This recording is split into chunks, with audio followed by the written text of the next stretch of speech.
করছে। আরে যদি তৃণমূলের দম ছিল বিধানসভার ভেতরে এসআইআর এর বিরুদ্ধে একটা অধিবেশন ডেকে কেন এসআইআর এর বিরুদ্ধে কোন রকমের প্রস্তাব বা বিল গ্রহণ করলো না? হ্যাঁ জবাব তৃণমূলকে পাস। শুধু তৃণমূলের কাছে একটাই জবাব আছে, কি? কোনো অসুবিধা নেই, প্রশাসন মেলার মাঠের পারমিশন দেয়নি, ফলত আজকে যদি এখানে কিছু ঘটনা ঘটে তার দায় থাকবে দালাল প্রশাসন। আমরা নেব না দায়।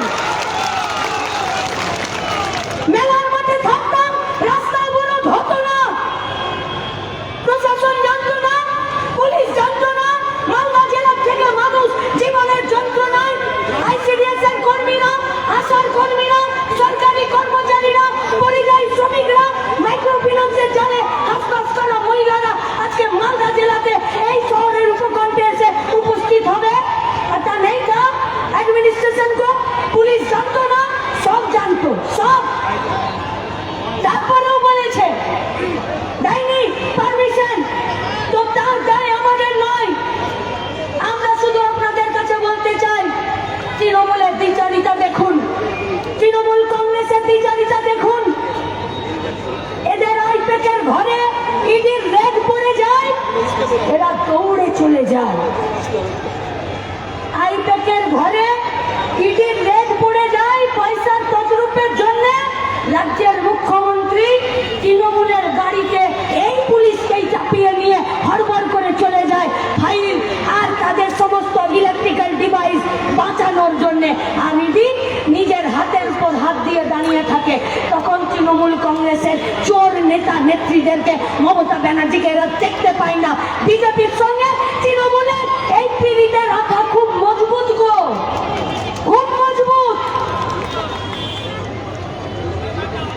ছোটতে ওই খেলাতে থাকতো না লুকোচুরি, আর একজন পুলিশ থাকতো যে ওকে খেলাতে নিতে হয়, কিন্তু ওকে একবারও চোর করা যাবে না, কারণ ওকে ছেড়ে রেখেছি বিজেপি, তৃণমূল আর এই রাজনৈতিক দলগুলোকে সবকে নিয়ে এই চোর আর পুলিশ, চোরকে ধরার খেলাতে তৃণমূলকে বিজেপি আর পুলিশ করে রেখেছে। চোখের সামনে দেখেও তৃণমূলের এই চোরগুলোকে ধরতে পারে না।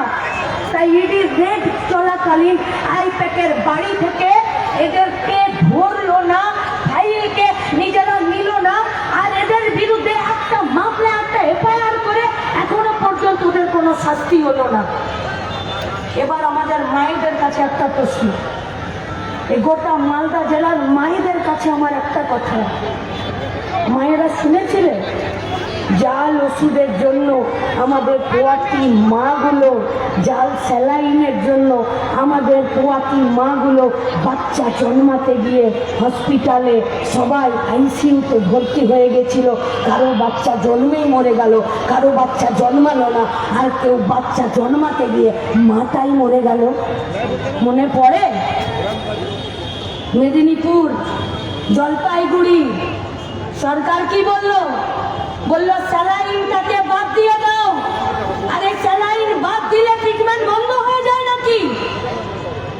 কোথায় তৈরি হচ্ছিল স্যালাইন? চোপড়া, উত্তর দিনাজপুর, ইসলামপুরের ওখানে। কারা বানাচ্ছে এই জাল স্যালাইন? যারা তৃণমূলকে, বিজেপিকে ইলেকট্রাল বন্ডের টাকা দিচ্ছে। কোথায় কোথায় মরলো আমাদের মাগুলো, কোথায় কোথায় মরলো আমাদের বাচ্চাগুলো? মেদিনীপুরে মরলো, জলপাইগুড়িতে মরলো। আইপ্যাকের বাড়িতে ইডি রেড হলে রাজ্যের মুখ্যমন্ত্রী মমতা ব্যানার্জি, মুসলমানও কা হিমায়তগার, সবার প্রিয়, দৌড়ে চলে যায় আইপ্যাকের টাকা বাঁচানোর, হাতানোর, একটি কোম্পানিকে বাঁচানোর জন্য। যখন জাল ওষুধে আমাদের মাগুলো, বাচ্চাগুলো মরলো, একটা জাল ওষুধের কোম্পানিতে রাজ্যের মুখ্যমন্ত্রীকে যেতে দেখেছো? দেখেছো যেতে? একটা জাল ওষুধের কোম্পানির কোন মালিককে জেলে টানতে টানতে নিয়ে যেতে তৃণমূল কংগ্রেসকে দেখেছো? বিজেপিকে দেখেছো? যারা মরলো আমাদের মাগুলো, আমাদের বাচ্চাগুলো, তাদের একটার বাড়িতে বেহায়া দোকান কাটার পাতি আকার মুখ্যমন্ত্রীকে যেতে দেখেছ?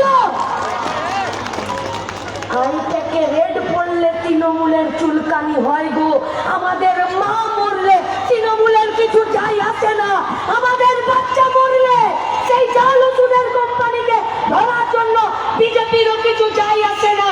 তাই এই পশ্চিমবঙ্গে তৃণমূল কংগ্রেসের বিরুদ্ধে যে লড়াইটা আজকে মালদা জেলা দেখালো, যে প্রশাসনের দালালি ছুটিয়ে দিতে আমরা লাল ঝান্ডা কাঁপিয়ে আছি, আজকে সেই মালদা জেলাকে আজকে আমাদেরকে শপথ গ্রহণ করতে হবে।